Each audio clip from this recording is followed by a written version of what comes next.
All right, welcome back to the show. Today I've got my good friend Christian Mercado out of Texas, out of DFW, and know a little bit about him.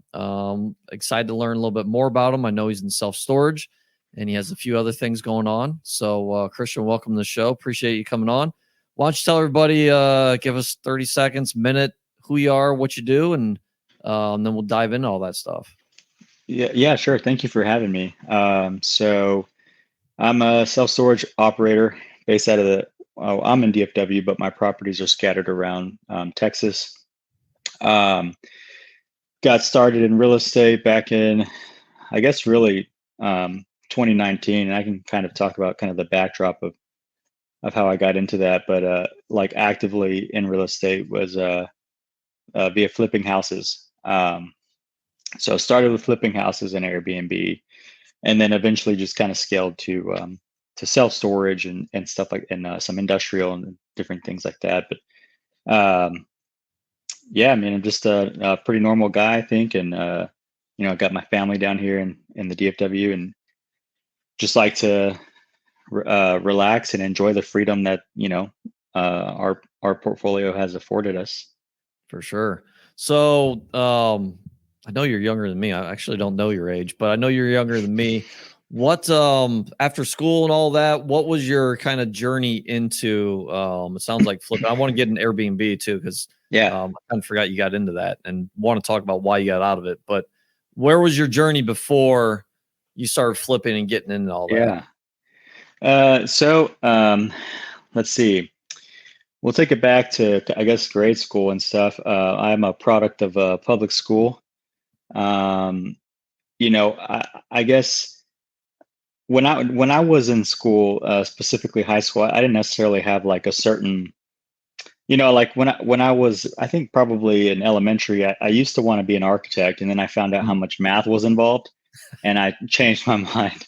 And so I didn't really have like a concrete, vision, I guess, after that. And then, got to high school. I wasn't really like a high-spirited high school kid. I wasn't involved in sports and stuff like that. But I did my last year, my senior year, they kicked me out of PE. And so they said I go to ROTC.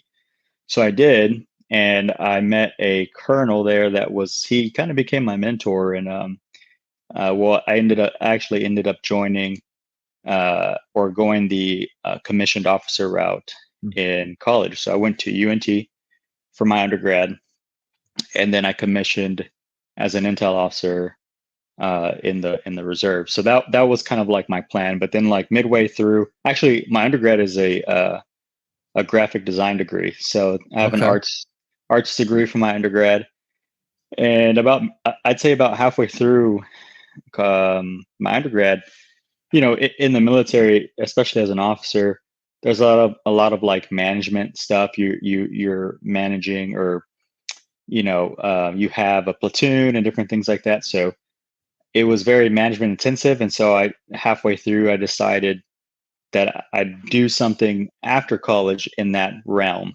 And I went ahead and stuck out with the art degree, just finished it out. I didn't want to change and all that stuff. And then about a year after I graduated or commissioned, I got my MBA. And the only reason I really got it was because the Army was paying for the majority of it. And I think I would say like that really introduced me to business, and just, we did a lot of case studies and studying, a lot of these successful entrepreneurs and stuff. And I think that's really kind of what opened my mind a little bit.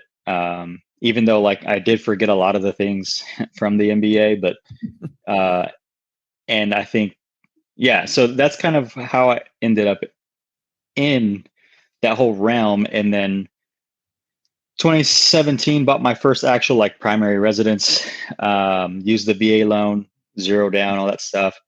And I had a friend that she was in the process of buying her house at the time, and she was telling me all about it. And I was like, oh, that sounds pretty cool. I want to give that a shot. So I did. And like within a month and a half or two, I closed on that first house. And then about 6 months in, I did the whole house hacking thing. I rented a room out to a buddy. you know, in the whole paying my mortgage, you know, epiphany. And then after 12 months, I made it a full rental, used my VA loan again to buy another property. And like on the other side of Dallas. And that property was actually a reason I got a piece of my portfolio that I have now, which I can get into a little bit later. But and then yeah, so I started, you know, consuming all the Bigger Pockets episodes that I could. Of course, Rich Dad Poor Dad, as I'm sure like 99% of people say. Just a lot of like education and YouTube and podcasts and stuff. And then 2019 was really, like I said, as I got started, flipped the house with a friend, you know, 50-50. It was a super slim deal. We made like $5,000 each. But it really taught me like just the whole process of flipping. And then I did the next two on my own. I still had a W-2 at the time. I was working in logistics, and 2020, the beginning of 2020, I got let go. And that same week that I got let go, I sold two of my flips. So that was really like, you know, that buffer to kind of really continue to keep going. If I didn't have that, I was a little bit nervous to quit. And so eventually they let me go. So it was kind of like a blessing in disguise. Yeah. Yeah. That's funny timing. 2020 was a turning point for a lot of people, I feel. You brought up your system of the public school system, and schools are brought up quite a bit on this on the show. And I think I mean, for the most part, everyone I have on here is entrepreneurs, and I think we all kind of see schools differently.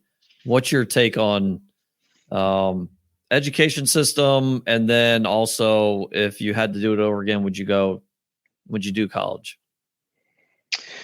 Yeah, it's a great question. So I think back then, my view of the public education system wasn't as what the system is today. I wouldn't put my kids through it. Back then, I think it was it was still okay. Now, obviously not top tier. These days, especially when you have kids, you care a lot more about the education that they're receiving. Yep. And you know, when I was young and naive, I was like, yeah, I was look, I turned out okay. Well, you know, okay, but it's just now I care a lot more. So I think times have definitely changed. The system has changed, and there's a lot of things that, you know, public schools don't teach, and it really kind of sets you up. You know, I mean, you have two different people. You're the people that figure out how to get through and succeed in life with the stuff you weren't taught, or you have the people that don't figure it out and they have a really hard first decade until they get into their 30s or whatever. So yeah, those are my opinion, and that's my opinion. And then as far as college is concerned, I mean, I don't know. I go back and forth. Like I said, if it wasn't for like the MBA, I probably wouldn't have really like latched on to business the way I did. So I mean, I think if I had to start over, I would have really been more strategic about what school I went to, what degree I chose, make sure there was an ROI on the degree, made sure like if there was, and honestly, like, you know, all these Ivy League schools, Harvard and Yale and stuff, like, it's not necessarily about the school. It's more so about the network and the people that you meet. Yep. You look at all the guys on Wall Street and stuff. I mean, they're all Harvard educated business guys. And I mean, they run some of the biggest, you know, institutions in the world. And it's really just a network, right? So I think that's what you're paying for, or we should be really tapping into. Yeah, no, totally agree. Well, you know, it's tough too, because your journey's brought you to where you are now, right? And without that journey, who knows where you'd be. So it's tough, but yeah, no, I agree with a lot of your points. It's the biggest, like, I mean, you said it, the 10 years after school is like most people, unless you're if you go to school to be a doctor, a lawyer, something specialized, like it Yeah. completely makes sense. If you go to school just Yeah. because you don't know what you're going to do, and now you're in Yeah. debt for at least 10 years, if not, Mm-hmm. I mean, to be honest, we still have my wife's student loan. Yeah. And the interest is so small. And actually the amount that we owe is so small, but I'm like, I'm not paying it off. Like Right. there's no reason to pay it off. Inflation is beating what I'm paying, but percentage wise, but yeah, I mean, it's just, it holds people are in handcuffs for Mm-hmm. sometimes decades just with the school loans. Yeah, and my parents, when I was younger, they really stressed that I needed to go to college because they didn't go to college. Actually, so my mom had me when she was 15 or 14, going on 15, and my parents were really young, and so they didn't make it to high school, and so they really enforced that I would be going. Like I didn't have a choice, basically. I'd be going to college. But yeah, like I said, I think it's just really like being strategic about where you go, what degree you get, and make sure, because there's kids out there that are going to these high or these really expensive schools, getting a degree in underwater basket weaving and making like 30K or whatever. And it's like, Right. it's going to take you 15, 20 years to pay that off. So it's like, Yeah. it's just being more strategic. I don't have nothing against college, but be more strategic. Yeah, no, that's a good way to put it. Yeah, making 30K and you owe 300,000. Yeah. Yeah, the numbers just don't make sense. Yeah, I was gonna add something there. I forget. But yeah, no, it's no, you're spot on. So you started flipping homes. Obviously, you started with house hacking, using a VA loan with the 0% down, which is, I mean, that's an awesome way to get in the real estate. Then you started house hacking, did some flips, and then 19 is, or no, you said 20 is when you really started going full time, and you started going full time in the flips, right? How are you finding these deals? So a lot of times I was buying them from wholesalers. I'd say like 90% of our product came from wholesalers. Now, this day and age, a lot of the wholesalers are not ethical, and they're doing daisy chains and all kinds of stuff like that. I feel like a few years ago, there was still some really solid wholesalers, and they're still out there. But yeah, I'd say about 90% came from them. And where'd you find those wholesalers? Facebook. I mean, there's a lot of them are always, putting out their Facebook posts on there, and so it's really it's really easy to find them. But so you start signing up for all their email blasts, and you just have to really take the time to sift through them. And I'd say about maybe 5 to 10% of what's being sent to you are actually deals. So well, it's crazy because even when my first rental was 2015, and I started looking in 2014, and I remember thinking there's just no deals. And it's amazing how, like, the past decade, everyone, like the entire time, everyone's like, there's just no deals, right? But somehow the savvy investors and people that grind through it somehow find deals. And you just said from that email list, you were basically buying, it sounds like 5% of the email blast. How many emails do you think you're getting? How many deals were you looking man, you get like hundreds per week. Now, one thing about the wholesalers that I do respect is they do the really hard hustle. Like I would never want to do what they do, honestly. I mean, they're knocking doors, they're cold calling, they're texting, their marketing campaign is really expensive. Like it's just, it's a lot. So I mean, yeah, sure, I'll pay you your fee as long as the deal works for me. I don't care what you make. And so there's you just have to, and then once you start establishing the relationships with them, and then start showing that you can close, and then also like I remember we were buying in a certain area, and we had bought a few houses in that area already, and so that wholesaler I'd actually never met before messaged me on Facebook and was like, "Hey, I heard you buying this area," and I was like, "Yeah, what you got? Send it to me." So he sent it to me first before anyone else got the blast, and I bought it, and I actually, we made like 70K on that. I was partnered with that one, but we made 70K on that flip. That was back in like 2021 or something, when people were paying crazy amounts over asking. Yeah. Well, no, what's funny is your, I mean, back to your Harvard story with relationships, right? It's business is about relationships, period. It's not about what you know.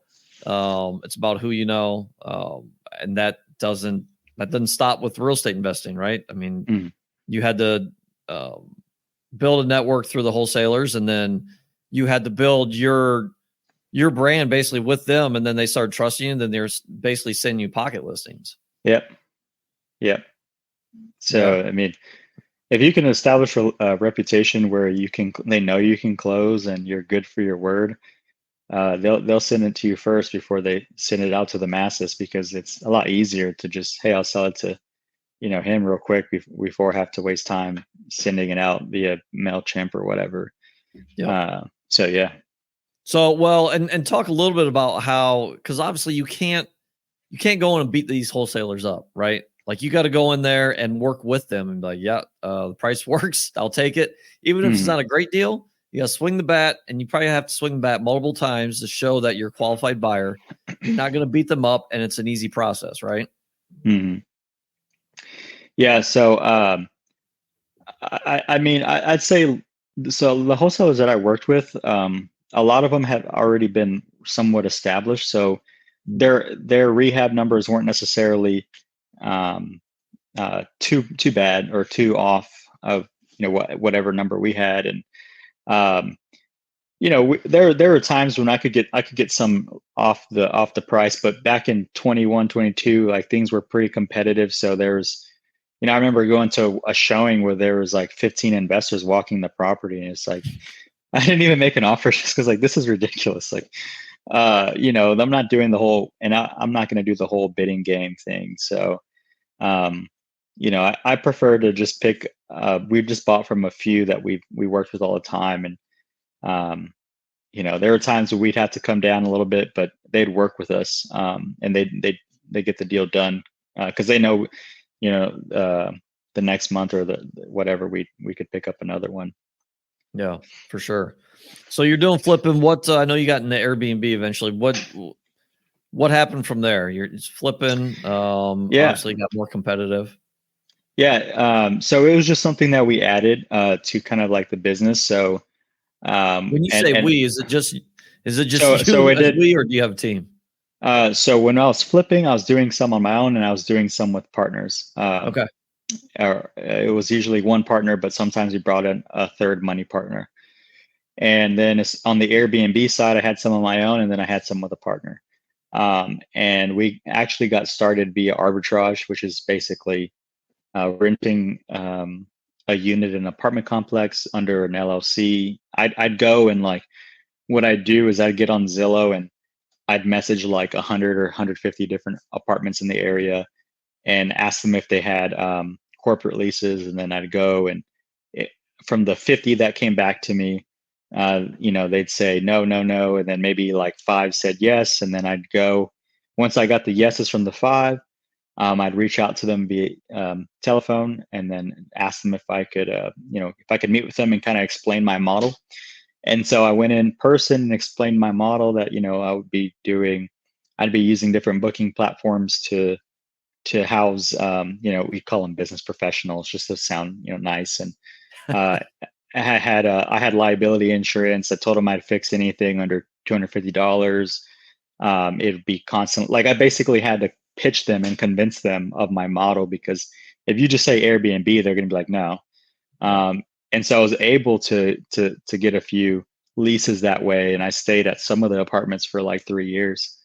But Airbnb is not a real estate business. It's hospitality, and we were able to really implement a lot of systems and processes. Like there was platforms or vendors that would integrate to Airbnb, and so anytime we got a booking, they get the automated message.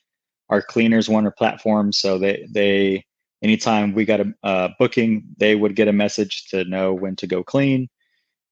Just anything I could do. And one of my biggest things when I was running the Airbnbs was like, how can I limit the amount of questions I get from guests and make it a good experience? So, a lot of times guests have questions on the check-in.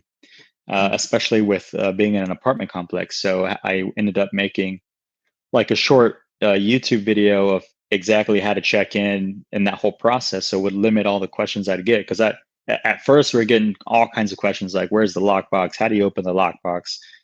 And you really just have to kind of like dumb it down and like, show a picture of a lockbox, show how to open the lock. I've had people that ask me how to open a lockbox, and it's like, you may think that's like common sense, but I guess it's not. But so I had to show like, this is how you open the lockbox, and so that was kind of like the basis of the whole systems and operations that carried over into the self-storage side of things. But yeah, I was actually really glad when I got out. It was just the difference between like self-storage and Airbnb is like the customers or the guests at Airbnb, if they have a problem, they need it fixed like right now because it's their vacation and whatever. So it could be at whatever time.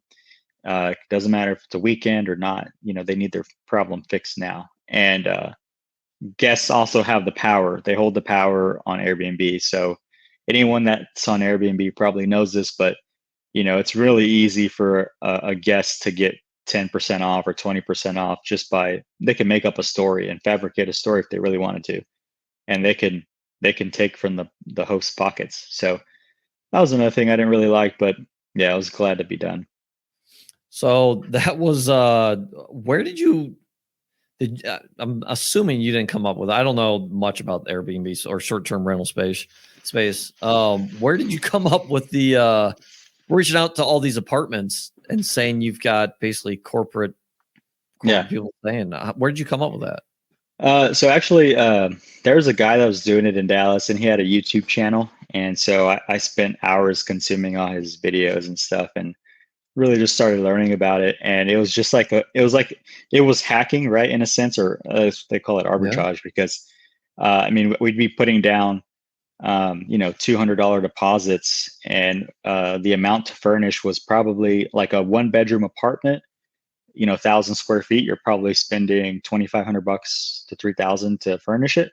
You'll make that back in like 2 months or 3 months, because we were getting between 1,000 to 1,500 net on each unit that we had. So yeah, and like it was really easy to systematize, especially as Airbnb developed and all these vendors came out. Like I was spending maybe an hour and a half a week operating the whole, like all of it. And so, but again, like it's just a different type of problem that you have to deal with. And for me personally, it's not as enjoyable when, guests are screaming at you because X, Y, Z, or like they're frustrated because, there's lots of different reasons. But again, it's hospitality. That's what you have to deal with in hospitality. Just like a restaurant, right? People get upset or like something is off or whatever, Yeah, heavy in customer service. Mm. So were you, because you said you did, and I'm really interested in this because I'd never heard of that. Obviously, we've all heard of short-term rentals, right? Vacation rentals, stuff like that. But you send out basically mass messages. Mm-hmm. Did you care where these apartments were located? Yeah. So one of my criteria, so there's 2 different criteria in Airbnb. You can either choose the vacation area, which is seasonal, so that's something you have to account for, or you can choose what I did, which is somewhere that is more so like in a business area where there's traffic all year long. So what I was doing, I was finding areas around downtown Dallas, or if there were certain business parks in certain cities in the DFW area, I was choosing apartments near business parks. And then I'd also choose areas or apartments near 4-star hotels at least. And then what I do is I'd undercut them like 10%. So it worked out. Yeah, no, Yeah. I mean, if you can make it work, that's a great business model. And something changed with laws and regulations to where that's why you pivoted, right? Well, for that only really applies to residential. So it was, that wouldn't affect, because we were in commercial, zone. That makes sense. Yeah. So it wouldn't affect us, but like it did kind of get a bit saturated. A lot of people were wanting to enter into Airbnb. And so, kind of its own demise kind of thing. Not saying it's not still profitable, but I'm sure it is. But I think for the headache, there's a lot other things that you can do. For sure.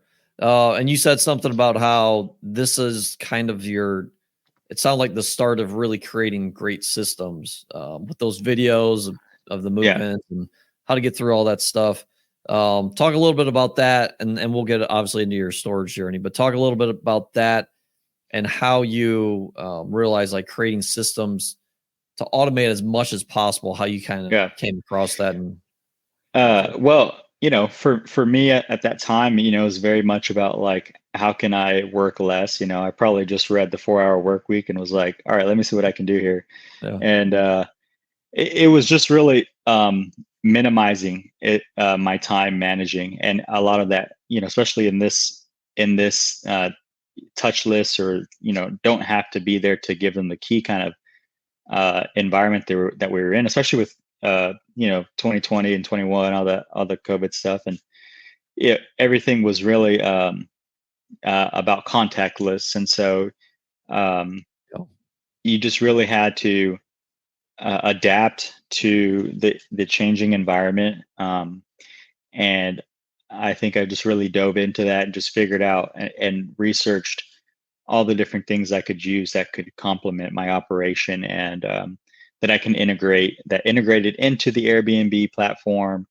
And you get kind of the less time you spend on it, the more you actually make, right? Like you're not so that was kind of my thought process behind it. And so within every little thing I could think of, from the cleaners to the check-in process to you basically break down every little like component or issue in the business, and then work on each one, and then find different ways to solve any problems that come up. So like like I said, we had when we first got started, we'd have issues with like questions on checking in, and so after a few of those issues, I stopped and said, all right, let's see how I can solve it and make it better. And then I went actually myself and pretended to be like a guest. And I was like, all right, if I'm going to check into this place, which way do I, like, how would I figure all this out? And so I put my mind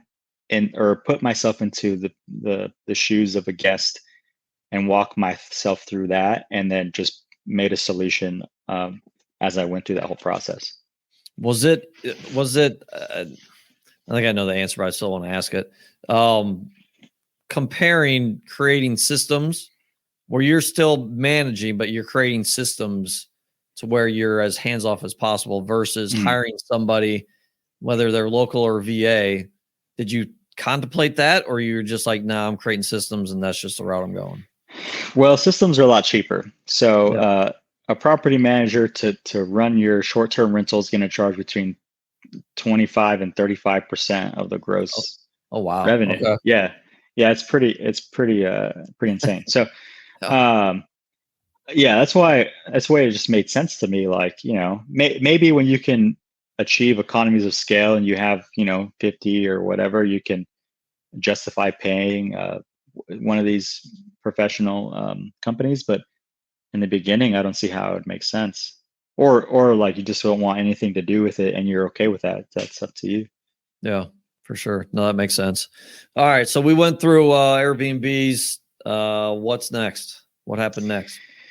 So I kind of, I stepped back, and I generally like to just kind of like analyze my path and my journey. And so every couple of years I'll sit back and I'll do that. And so I did that with the residential side of things. And I realized that, I wanted to build a residential portfolio because I had, the first single family rental, and I was going to make the second house that I bought a single family rental. And, everybody around me that had a sizable portfolio that they could replace their W-2 income with was like 40 and 50. I have nothing against the people older than me, but I just didn't want to wait. I felt like it was just a slower path to get to where I wanted to be. And I didn't want to spend the next, 10, 15 years building a portfolio that could replace a high paying W-2 job. And I wanted something a lot quicker. So that's why I ended up pivoting to commercial, and then I had pulled up a list of like the wealthiest people in real estate, and like 99% own commercial real estate. So that kind of like really cemented my decision. Yeah. So if you can, you said you like to step back and take a look at, your portfolio or what's going on. What does that look like when you're doing that? So a lot of I mentioned, I'll look at I'll look at others, but not necessarily to try to do what they're doing. I just want to get a general idea, right? So like, from the wealthiest people in real estate to just the wealthiest people in general, what's the pattern? Like what are the vehicles that they're using to get to where they are. So, if you zoom in to the real estate sector, it's the commercial real estate guys, right? You zoom out a little bit, just overall, it's guys that own businesses. You know, it's guys that, well, before businesses, it's guys in finance that manage other people's money, and then it's businesses in general, and then of course you got tech on top, which I'm well aware I'm not going to create or invent some tech, product, but I think, just kind of like looking at that was important for me, and just really thinking of everything as a vehicle, and not necessarily getting too tied to the industry or too tied to the asset itself. I know a lot of time, and then you also have to know yourself, right? Like, if you are comfortable just doing what you're doing, and you're like, I've got a good even steady pace going here, I don't care to learn something else entirely, I just want to, go on cruise control, that's totally fine. But I think you have to know that about yourself. Me personally, I'm still young, I still want to take risks, and I still want to learn, and so that's why for me it's a little more important to analyze every couple of years, because I still want to do the hard things, still want to challenge myself, and reach new heights, I guess. Yeah, no, that's so powerful. And so it sounds like you're stepping back and kind of looking at your global picture every couple of years. Yeah. That's so powerful. And I want to get into it because I know we've talked buying service businesses and stuff, and I know you're looking at that. Talk about why you think, talk about when you believe you yourself can look at other asset classes, right? Because a lot of people, people have heard riches are niches, right? At the point that's where you can scale. It gets boring, right? At some point you get bored and you're like, this is boring, but it's also created wealth for you. So at what point for you are you like, okay, I've got the right systems in place, I can now pivot and look at something else, and this other vehicle can continue moving on its own, and I can focus my time somewhere else? How does that look for you? So I think it's just like, when you've been able to, I don't know. So I think if you have the ability to, like, on the storage side of things, I probably only spend like a lot of storage guys, the 4 to 5, 6 hours a week, sometimes more. And I personally like to spend a little more, just because I like to, well, especially today, in today's storage environment, like, tenants cost a lot more. Yep. You've got to really, back in 21 or 22, 23, or more so 21 and 22, getting tenants was so easy. You didn't have to do anything. You could even just keep it on autopilot and they would just come. Yep. In this day and age, when they're a lot more expensive, if you're in an area where there's a bunch of sophisticated operators, if you're not doing PPC or something like that, you're going to get left behind. I can guarantee those guys are spending money on marketing, and the cost, not only to operate but to acquire the tenants is a lot higher. So you really have to be more involved these days, if you want to see your revenue grow. And so, so these days I do spend a little more time on it, but I really want to keep my thumb on the pulse, and also have the freedom to, like, step back and I'm not so engulfed with everything operational wise that I can make the big decisions. Like I can make the decision like, all right, now's the time to recapitalize, or now's the time to start looking at maybe new acquisitions, or now's the time to switch softwares. When you have those big decision making, like you have the time to do that, not only think about it but also to follow it through and implement it. When you have that ability, I think you're in a good place, like I think, switching softwares is a big headache, right? Like, but when you're in a place when you can just be like, all right, I like this new software, I think I'm gonna go for it. Like, now that tells me you have the time to do something like that. And so, yeah, so that's kind of where I'm at with that. Yeah, no, it's cool. So tell us about your storage portfolio now. Where are you at right now? Well, how'd you find your first deal? I know you've done some creative seller finance deals. Yeah. Where'd you find it? How's that look? And then where are you at right now? So the first two properties that I purchased, I got them seller financing via direct mail, back when direct mail actually was a little more powerful. The seller, he was 77, and one thing I always mention about this story is just finding out what the seller really needs and solving their problem. His biggest hangup was taxes. He had owned it 15 years. He had to depreciate it every year, so he wanted to mitigate his tax liability. And so he ended up carrying 100% of the property. It was 40,000 square feet. He actually thought it was like 30,000, but when I actually got on the ground, and it was 40,000 when I got the survey. It's crazy. And 100%. So I paid closing costs with the owner finance note of 3,000, and my initial capex was like 25K. So effectively, and this is part of my investment thesis, like replacement cost or below, preferably below, right? Because you can use that to hedge against anything almost. New supply, declining occupancy, having to refi when the rates are a lot higher, you can still make it work. Assuming there's capital to give. But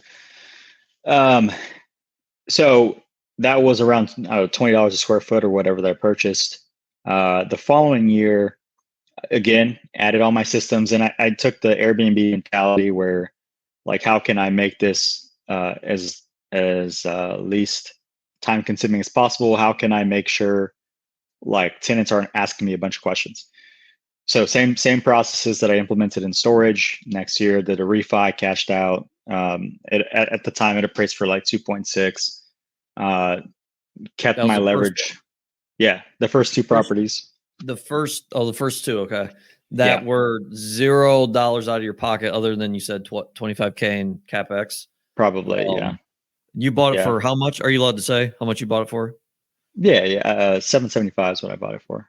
And so you tripled the value in a year. Pretty much, yeah. Yeah. Basically, I mean, 25K out of your pocket.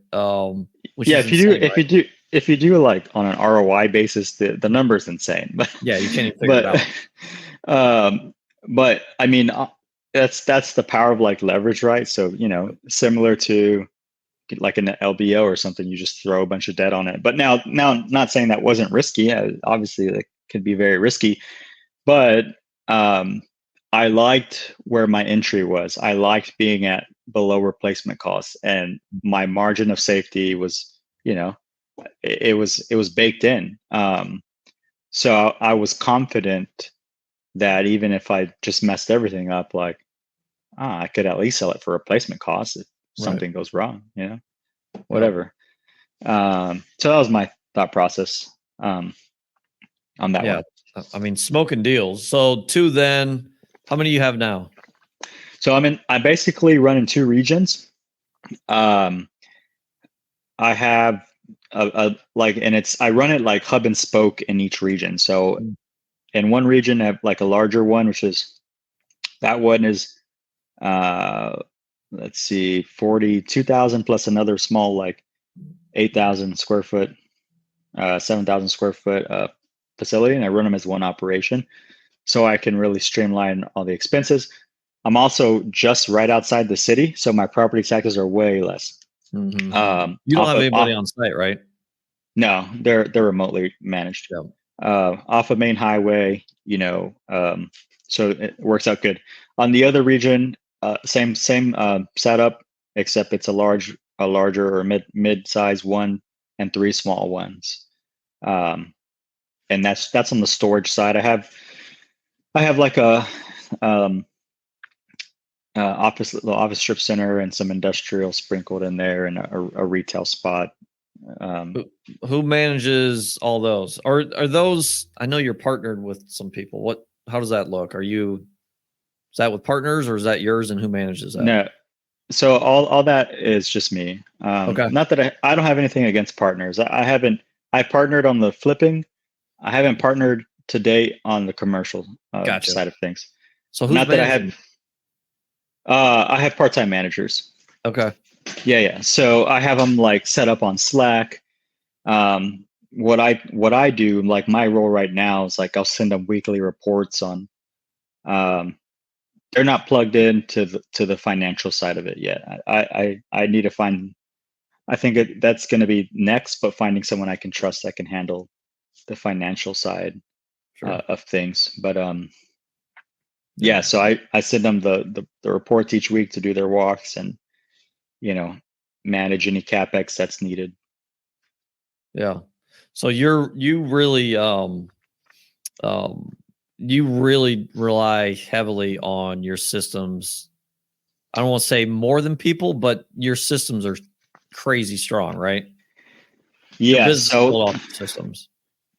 Pretty much. I mean, this is why I couldn't go EESS, because they don't have an open API. And so, my thought process is, if I can get a PMS that has an open API, then I can plug in all these other vendors that only specialize on that one thing. Now, there's like I have a call center. I have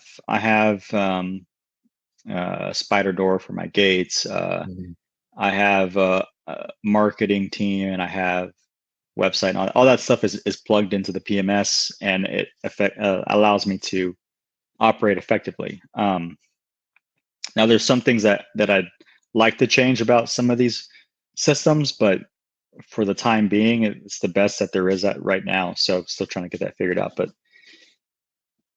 that's how it is. But yeah. No, it sounds to me like you got it figured out, because I also know that you're not working all that many hours now, and we talk about this quite a bit too. It's not like you're sitting down working 40 hours, but your mind's constantly working, right? It's like yeah. I heard this quote a couple of years ago. You're not working a hard 40, you're kind of working a soft 80. Is that kind of what you're doing? Well, yeah. I mean, I think as entrepreneurs are wired to like constantly be thinking about business, or just their business or operations, or like scaling, or how to grow. Like, I don't know, it's just a natural thing. So it's like the joke where entrepreneurs go on vacation, but are they really on vacation? Like there's always something you're thinking about, or like something comes up, like, did I do this? Or one of your employees reaches out to you with a problem, and you still have to solve it. I mean, I don't think until you're retired, the problems are not going to stop. But I think that's part of the game. That's why you're compensated so highly, because you're a problem solver, and if you're okay with doing that forever, then you'll go pretty far. But if you want to cash out at 60 and just sit on a beach all day, that's cool too. I personally, I can't just sit around and do nothing. I have to be doing something. Which is why you're so successful. And before we get into kind of the last few questions, like you're an insightful dude. I like hearing you talk. In fact, if you guys aren't Facebook friends with him, look him up on Facebook, and we'll talk about that at the end of the show here. But you had a post. It was either yesterday or day before that was long Facebook post, but super insightful, really good stuff. And I want to hear what because I know you're starting to look at or have been educating yourself at buying service or businesses in general, small businesses. What's your take on buying businesses just in general? So I think a lot of people, when they hear buying businesses, they immediately go to, I don't want to buy myself a job. Now that's true. There are a lot of businesses that you are going to buy yourself a job. Just because you own a business doesn't mean you don't, or it's essentially the same as just a high paying job. But I think that there's a couple ways to mitigate against that. And, for example, buying a big enough business where you're not buying yourself a job. And that comes with a certain EBITDA that you have to acquire. So generally, $1 million plus in EBITDA, you've got managers in place already. You've got systems in place. And then at that point, you can come in and really professionalize the asset through mergers and acquisitions, through organic growth, whether that's price or volume or just really, cutting costs and stuff. So again, that whole decision really ties back to the vehicle of getting where I'd want to be in the most or the quickest way. And like I said, like I do believe it's businesses and then commercial real estate and then residential. Not to say you can't be profitable in the other two, but going back to looking at the pattern of those ahead of me that are already successful, the ones at the top of that totem pole, they own businesses. It's just the reality. I mean, but there's something that comes with owning businesses. It's a lot more work. It's probably more stressful than working a couple hours a week on an automated storage portfolio. Like it, I think you have to know that, and you have to be okay with that. But you will be compensated for making that move or making that decision. Yep, for sure. And I've heard the don't go smaller than the $1 million in EBITDA. Mm-hmm. I've always done my best to kind of zig when others are zagging, right? Because to me, that's like a common thing is for the $1 million EBITDA. Yeah. To me, it's like, okay, what if I go under that and I can maybe sweat through it for 6 months, a year, and then raise everything, get the right systems in place, and then start making money. Like I want to go where other people aren't. Do you think there's value in that, or do you think 100%? Yeah, you could go for 750, put a little more sweat equity in, and get it to the million, and then you can start focusing on hires and stuff. And yeah, for sure. I mean, I think one thing I'll say about the business arena as well is that the baby boomers are retiring. I think a few years ago it was at like 9,000 per day that they were retiring. No. Now it's a lot, 11,000. More recently, it's a lot higher. And I think the statistic is that of those baby boomers, 40% of them own small businesses. So there is like a massive opportunity to, and when there is a bunch of supply and demand, when there's all these businesses coming, you can now acquire at much lower prices. So, which you can get in a good entry.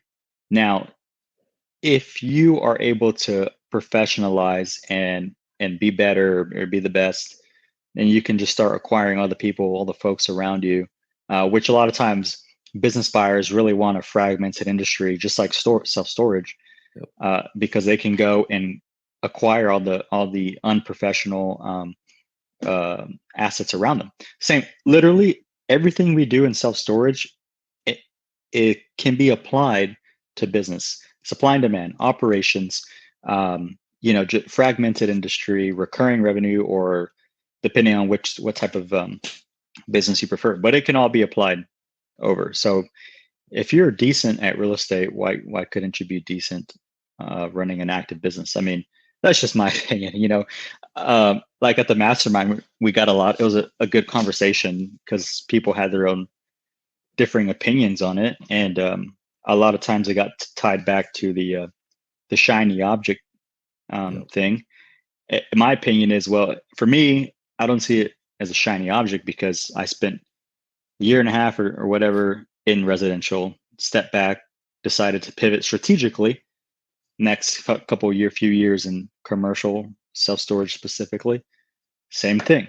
Now, so I was focused in for those few years, and then I stepped back, and then I decided to make a strategic approach or pivot.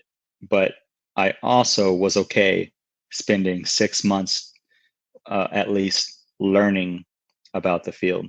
Yep. And that's a good point. That's you hear a lot about shiny object syndrome, and I think people kind of shy away from things because they hear so much of that. But one, I mean, you just explained it. You're a very intentional dude, right? It's not like you're gonna go out and start an NFT and dive into whatever Bitcoin or whatever, right? Like you do your homework, and you're not.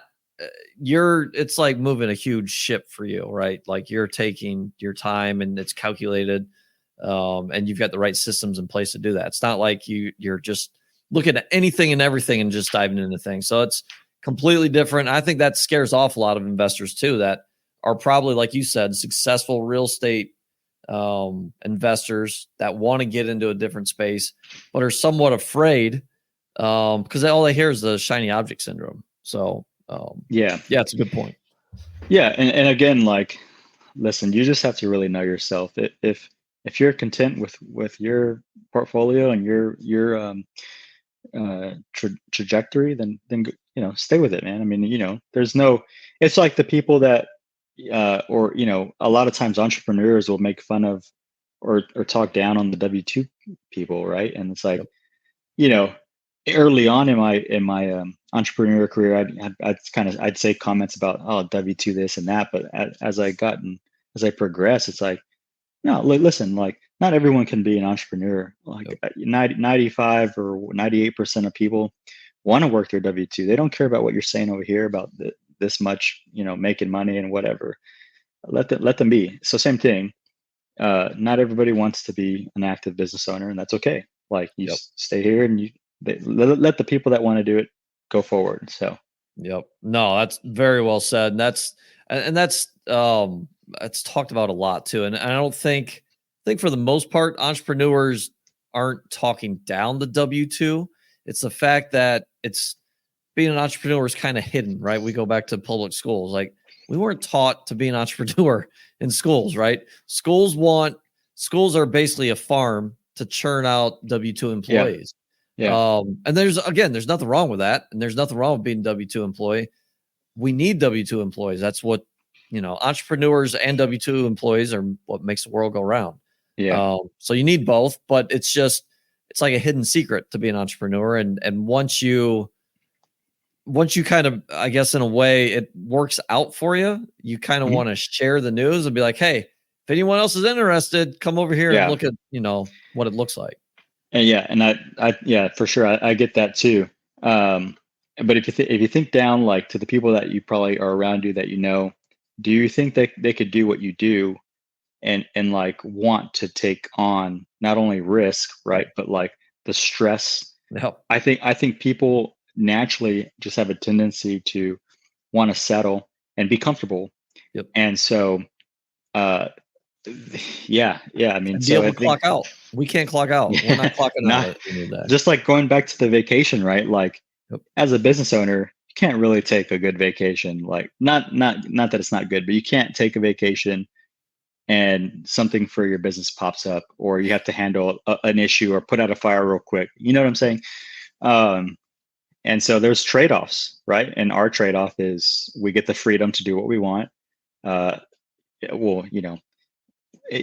obviously we're not just going to wake up at 11 o'clock every day and press snooze, but if we really wanted to, we could, but we get that trade-off. We get the wealth building. We get the just making a name for ourselves. We get the optionality. I think that's part of the reasons I do what I do, is just the optionality of what it affords. Yep, for sure. No, very good. No, this has been awesome. So we're gonna start to wrap up here with our last 3 questions. But yeah, this has been awesome stuff, man. Very good. So question 1, what is one thing that you do better than everybody else? I think one thing that's really led to my success, or just the trajectory that I've been on, is just being able to be a visionary and also being able to implement. Those are 2 separate skills. You have great visionaries usually. Yeah. So you have great visionaries out there that, like, they're running at 60 miles per hour. They have these huge dreams and these huge visions, but they don't know how to put it together. And then you have the people that can be in the details, can implement, can get stuff off the ground. And so, like you said, those are usually 2 people. I've been blessed to be able to do both. And so I can not only visualize something, but I can also bring it off the paper and really, just get it going. So, and implement like all the stuff I implemented in my businesses, all the systems, all the processes, just constantly finding ways of improvement. But at the same time, I have this 10-year vision. I have and I'm still chasing it. But at the same time, I'm in the now with that. That's really interesting and profound that you said that, because I don't think I've ever heard that. And I always try to, especially as entrepreneurs and being in the circles that we are, we kind of talk about implementers and visionaries and all that stuff. And I'm always kind of like wondering to myself, which one am I? Because I feel like I'm a little bit of both. And now you said that, it's almost like it gives me permission to feel like I can be a little bit of both, which I've never thought about that. So that's awesome stuff. I think there's probably not a lot of people, but there are definitely people out there that can do both. Mm-hmm. No, that's really good, man. I like that. Yeah. Thank you. What's next for you? So I'm kind of in an interesting space, right? So I just did the recap on the part of the region that I'm at, the portfolio out there, the 4 sites, and provided me with a nice cushion. And because I'm still in like learning mode on the side of the active business, unless I find another $20 square foot deal for storage, I'm likely just gonna spend time just on the education front, and then work on some other things. I'm also a part of a group here in DFW, and we do the syndications for, and we're making a pivot into private credit or lending. So that's coming up from out of the ground, as kind of, I guess, kind of like a startup, but that's kind of what I'll be focused on. That's awesome. That's awesome. Well, and I'm excited I'm excited to watch where you go, and it's fun watching you too. And obviously the posts that you make and having conversations with you, you're definitely an insightful dude and like talking to you. And this has been a great show. So last question here, where, if anyone has any questions or wants to reach out to you, where can they find you? So I am on Facebook. I don't post a whole lot. I should try to get better at that, but when you do, people should listen. Yeah, I try to make it insightful. So Facebook, I am on Facebook, just my name. You can find me there. Let's see. I kind of dabble in Twitter. Twitter's Yeah, a whole I nother didn't know that. interesting space. It's an interesting space. It is. Uh, It is. And then Instagram I have is like, it's all, if I know you, I add you, because that's all my family stuff is at, and just kind of more of my everyday life kind of thing. Yep. No. Awesome, man. Awesome. Well, again, appreciate you coming on. It's been a great show, and we'll see you guys next time. Thanks for following, subscribing, and listening to this episode of the Do More podcast hosted by John Farling. To learn more or ask questions, go to l4investing.com.